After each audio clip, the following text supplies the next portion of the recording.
Here we are at Teetering Rock outside of Boston, Massachusetts, and we're going to be helping you improve your balance. You're going to feel as strong and steady as this big guy right here. All right, let's get going. So if you'd like to use a balance bar, this is going to help us improve our balance and act as a scaffolding to help build our strength and our coordination and our agility so that we can balance someday without having to use it. All right, let's begin with some warm-ups. Begin with some marching. Just warming up your hips, your ankles, and your feet. Let your shoulders relax a little bit. Just lifting your knees. Tap your bar with your knee if you'd like a little extra challenge. Warming up those hip flexors. Okay, and then bring your heels behind you now. You can start off nice and slow.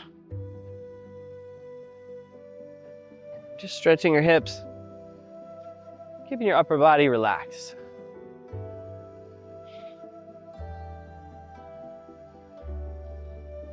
Okay, next take your feet wide, your toes can point out a little bit, and we're gonna go side to side and just warm up the inner thighs, your knee joints, your ankles.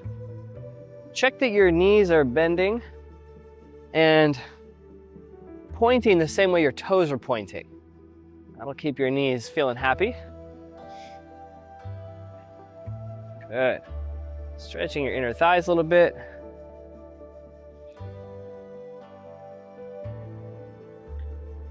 Okay, wonderful. And next, take one leg, you're gonna cross the midline, come up and around in a circle. Warm up those hip joints. You get 3 in 1 here. You get strength, you get flexibility, and balance. Warm up those hips just a couple of times. Make it a little crackling here, that's okay.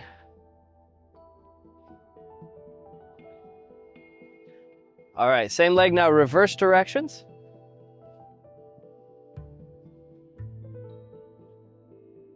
Fantastic.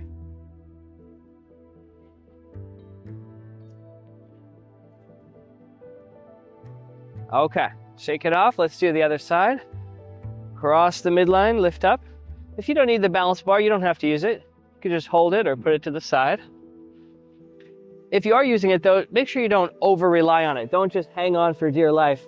See how little you can use it. Just a light touch, even one finger is a good place to start. All right, reverse directions. Doesn't have to be an exact number. Each hip might feel a little different. Just trying to warm it up now. Build a little bit of strength. Okay, now for your ankles. Step forward and lift your heel, and you're gonna massage the toes, pressing in and roll through the ankle joint, massaging your toes and ankles. And now the other way, rolling through the ankles and toes.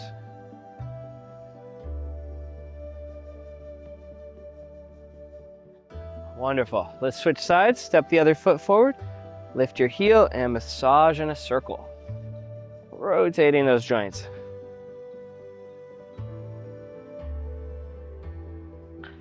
And then the other direction.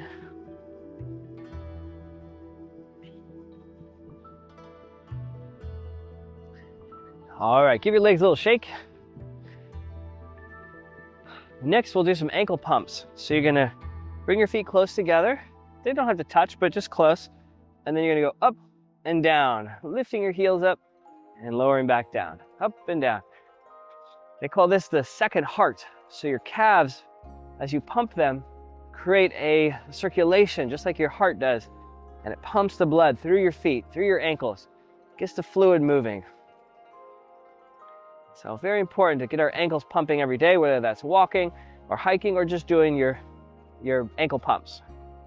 Now you can add the toe raises. So you can go toes up, heels up. All right? Use your staff if you need it for scaffolding, but also don't over rely on it, okay? Challenge your balance if you can. All right, fantastic. Give your legs a little shake, loosen it up. Now take your left leg forward, right leg back. And rock your hips a little bit here. We're gonna make a wider base of support here, but more narrow. So it's gonna challenge your balance from left to right. If you need a little support, you can put the staff to your side and then reach the other hand up. If you're feeling steady though, you can take it up overhead and open this way too.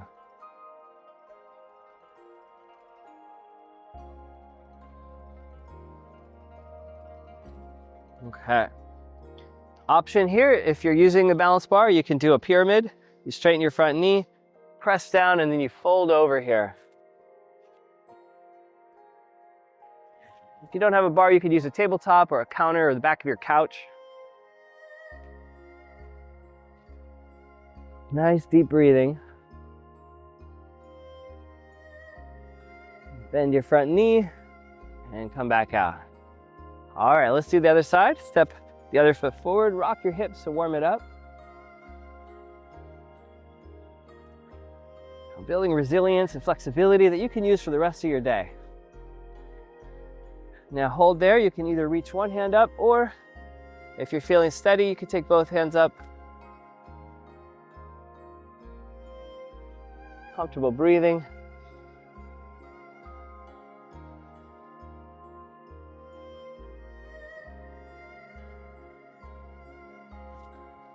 And let it back down. Option here for a pyramid. Take the bar to the midline.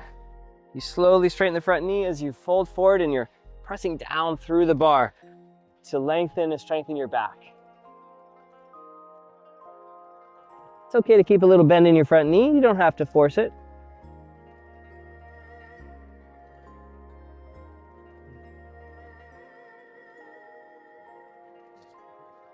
All right, relax. Nice. This next one comes from the Shibasha 18 form, the Tai Chi Qigong form. And I'm going to give you two from this form. So for the first one, you're going to need both hands. It's called Flying Wild Goose. So you bring your feet close together. Your hands come out to the side and you raise up overhead. And then back down. An option here now to go up on your toes. Balance. And release. Rise up on your toes. And softly sink back down, controlling it the whole way.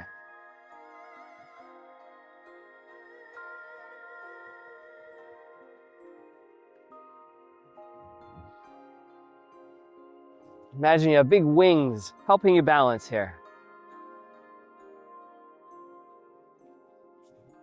Beautiful. All right. And now this next one is also a little bit complicated, a little tricky, but a lot of fun once you get the hang of it.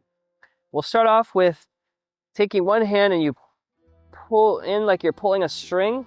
On the other hand, you flex back. And then you do the opposite. So you go like this. The hand that goes up, the opposite knee will come up. It's like you have a string connected to your knee and you're lifting your knee. One hand goes to the opposite knee as you lift up. Okay, and then you do a little bounce and you go up on the ball of your foot. And you balance. If you want a little bit of balance support, you can grab your balance bar as you do it. And the nice thing is you can kind of just slide your hand up the bar here.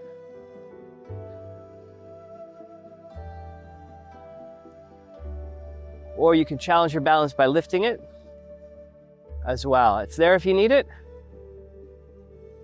but you can also let go of it when you're ready.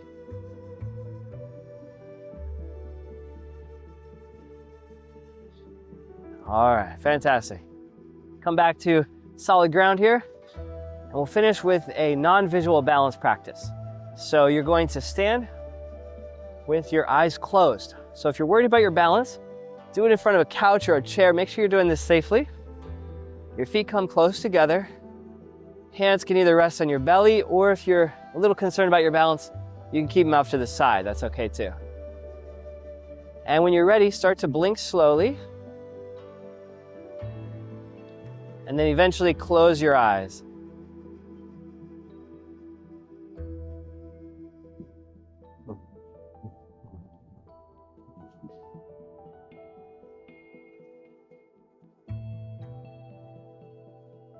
Anytime if you start to lose your balance, just open your eyes or step out.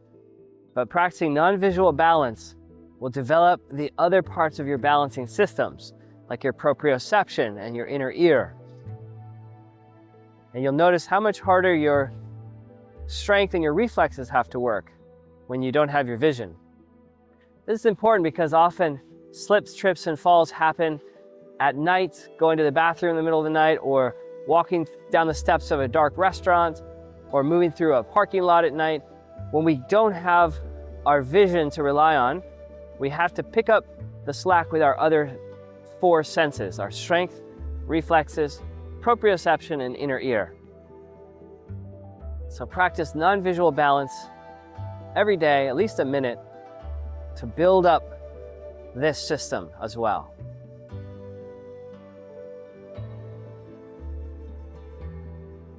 All right, you can open your eyes and step back out. Thanks so much for watching today. I hope you're feeling as strong and steady as Mr. Teetering Rock right here after this class. And if you can think of one person who could benefit from improving their balance, make sure to send this video to them. And you know, sharing is caring. All right, thank you so much. We'll see you next time.